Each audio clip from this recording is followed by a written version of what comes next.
I'm Mark Walters of BigFanboy.com. I'm sitting here with the lovely Kelly LeBrock, and I have had the biggest crush on you for so long, I can't even tell you. And Sweet. no, seriously. And you just mentioned we were talking about like Dallas time, San Diego time. What do you call home nowadays? Home is my car. In your car?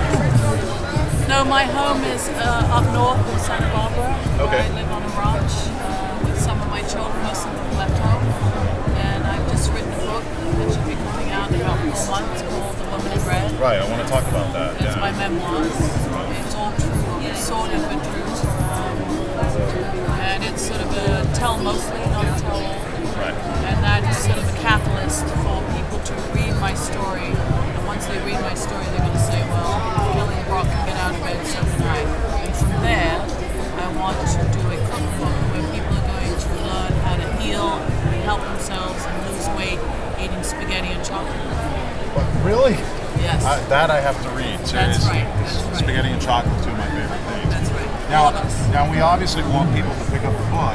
But can you tell us just a little bit about like when your career, when you first started working like in Hollywood, and kind of some of the experiences that you had when you first got into it? Like, what were those first days like?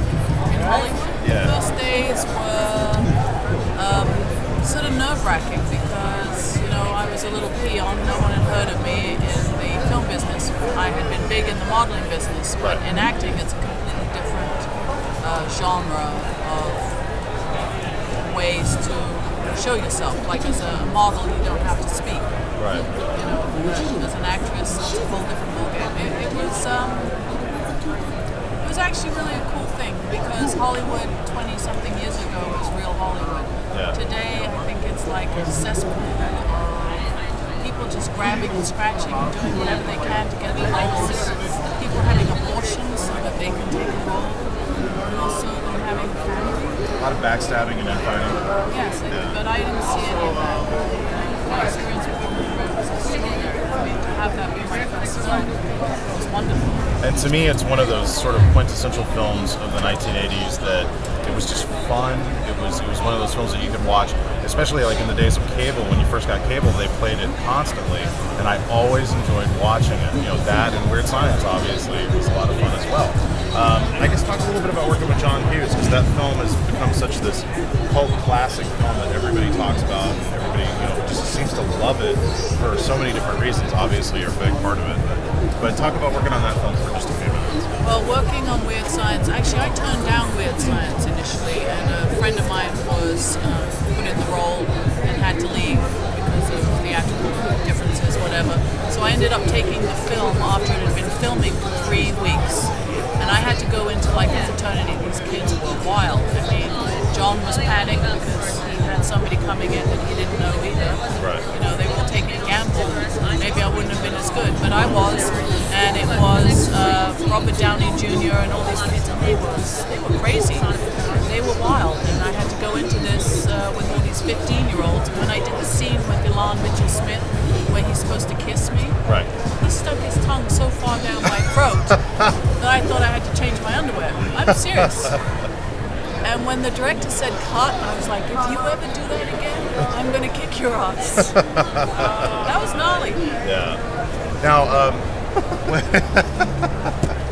but still, I can't say I blame the guy. I mean, He was 14 years old, my friend. the hormones were pumping. I mean, he was just going nuts. So now, if I remember correctly, because I was talking to Christopher about this, did I hear that you were going to be doing something with a comic book also? Do you want to talk about that? Yes, I'm doing the comic books Sparks. I'm going to be doing a voiceover for them, and I'll do anything with Chris. He's awesome. Yeah? Yes. He is awesome. Chris Foligno. Don't forget that Chris name. Foligno, yes. What was his name? Now, a little bit more about the book. What are some things that people can look forward to seeing in the book, Woman in Red? Like in terms of talking about some of your life experiences, you told us a little bit about sort of the motivations of it and whatnot. Are there any stories, like really, really personal stories in that book that people could, maybe tease it a little bit?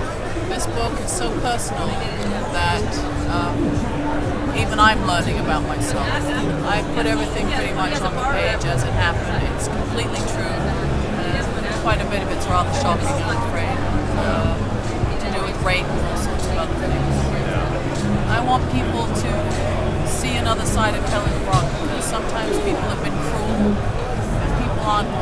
advice, or don't even really realize why people have put on weight or whatever.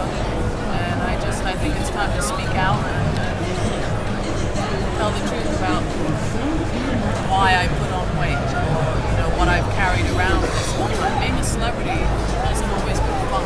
Sure. You're the target, when you're a sex symbol, you're the target of every promo. A lot of people did a lot of bad things. Yeah. And I'm naming them. Yeah.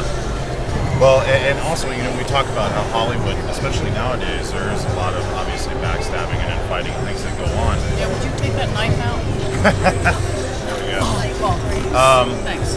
What kind of advice would you give to young women today that are thinking about getting into acting?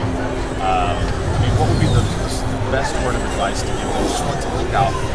Okay, the best advice I can give anybody who's thinking about acting is don't try to be anyone else but yourself. You are beautiful in your own individuality, no matter what size you are, what race.